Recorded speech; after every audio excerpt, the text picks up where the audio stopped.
Welcome back. You're still watching the Daily Debate, and I am honored to be having with me over the phone Ambassador Gamal Bayoumi, the former Assistant Foreign Minister, to be shedding more light on the visit of Sultan of Oman to Egypt and his meeting with His Excellency President Abdel Fattah al-Sisi. Ambassador Gamal Bayoumi, thank you very much for being with us tonight over the phone on the Daily Debate.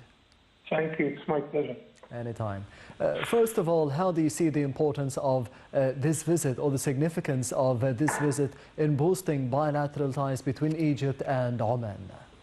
All of us, we must feel satisfied and relaxed whenever we see that there are as many as we want, of meetings on the heads of states all the time.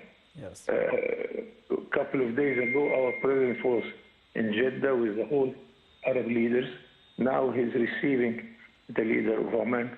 And it is good because they dig into the details after the whole summit of Jeddah in order to strengthen the bilateral relations and in order to exchange views about what we are facing of opportunities and the challenges on the international and regional and bilateral level. So it's very important, really, and the timing is very good.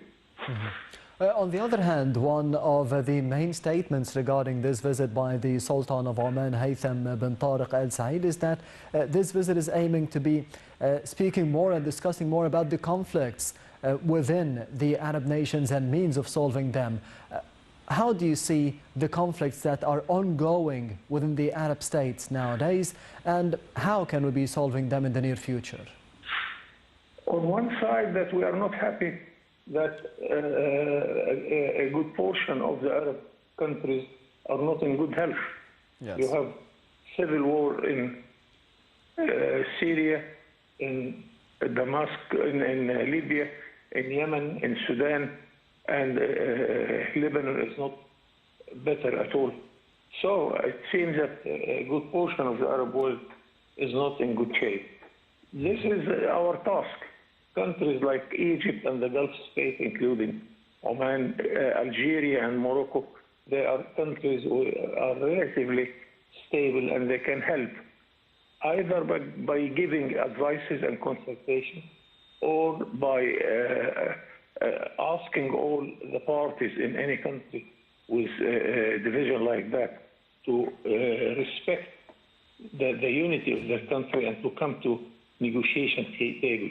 Yes. This is, I think, what Egypt and Oman are discussing now, besides all the bilateral relations, which we hope it's very good, but we hope even to be much better. And regarding the potential economic development between Egypt and Oman, how do you think the obstacles facing the possible investors from Oman could be cleared for the investors coming here to Egypt? First of all, we are members in the Arab League and members of the NAFTA. I mean, the Arab Free Trade Area.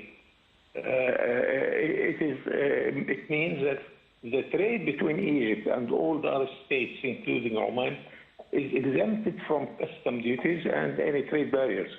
So we have a big opportunity to double our efforts and to attract more and more trade between the two countries. Also on the investment, we have a very good agreement on the Arab level, which is the agreement on encouraging and protecting the investments in the Arab region. Also, we have the personal and the cultural relations. Hundreds of Omanis are studying in Egypt, especially in Al-Azhar. Yes. And of course, we are sharing the same culture, the same language. And I think the political language also is very near. Then we can all the time help our brothers in Palestine, in Syria, in Libya, and Yemen. And also, it was said today that Egypt is seeking more investments coming from Oman. This is a good side of the story.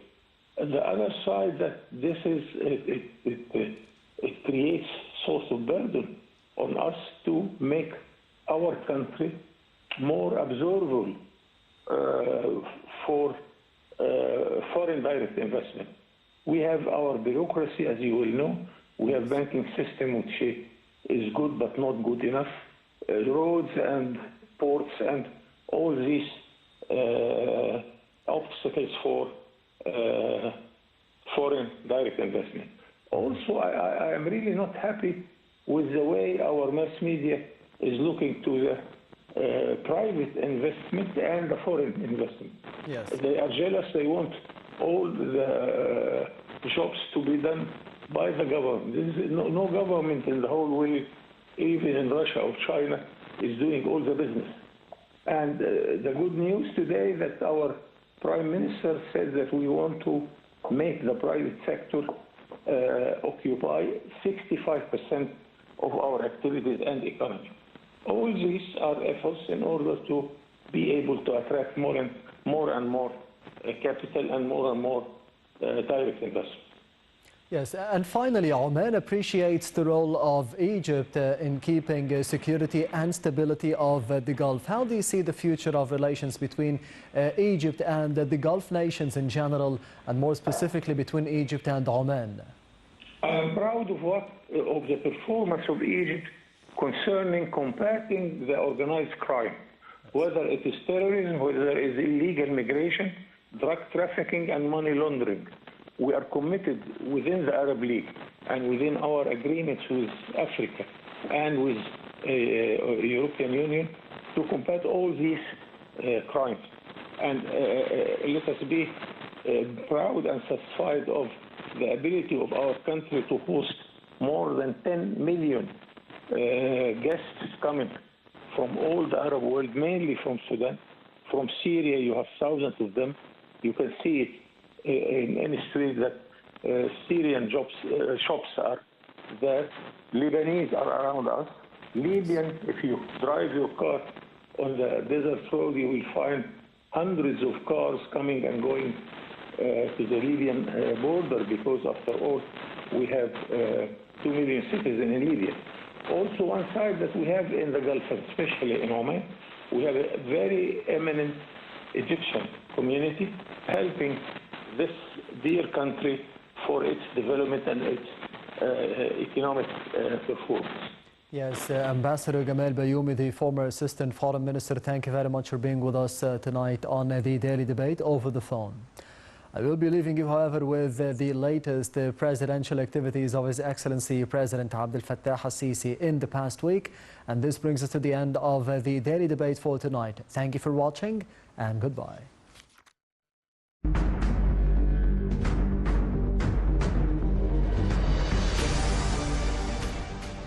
President Abdel Fattah al-Sisi signals the start of the wheat harvest season in East Oman. President Abdel Fattah al-Sisi meets the CEO of the Norwegian company Scatec, Mr. George Pilskov, and the Norwegian ambassador in Cairo, Ms. Hilde Clemetestau.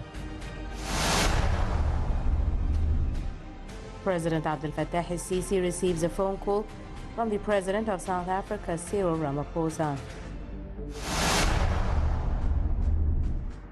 President Abdel Fattah al-Sisi meets with Mauritania's Minister of Foreign Affairs, Cooperation and Mauritanians Abroad, Mr. Mohammed Salim Wild Merzouk, in the presence of the Foreign Minister, Mr. Sameh Shoukry. President Abdel Fattah al-Sisi chairs the first meeting of the Supreme Council for Investment after its reformation. President Abdel Fattah al-Sisi meets Apache CEO Mr. John Chrisman and his deputies in the presence of Minister of Petroleum and Mineral Resources, Tariq El-Mullah. President Abdel Fattah al-Sisi receives Italian Minister of Defense, Mr. Guido Crosetto.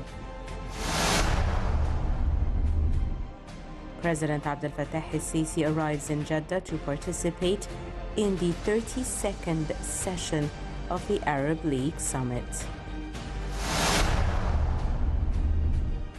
President Abdel Fattah el-Sisi participates in the 32nd session of Arab League Summit in Jeddah. President Abdel Fattah el-Sisi performs Umrah and visits the Prophet's Mosque in Medina on the sidelines of his participation in the 32nd Arab Summit in Saudi Arabia.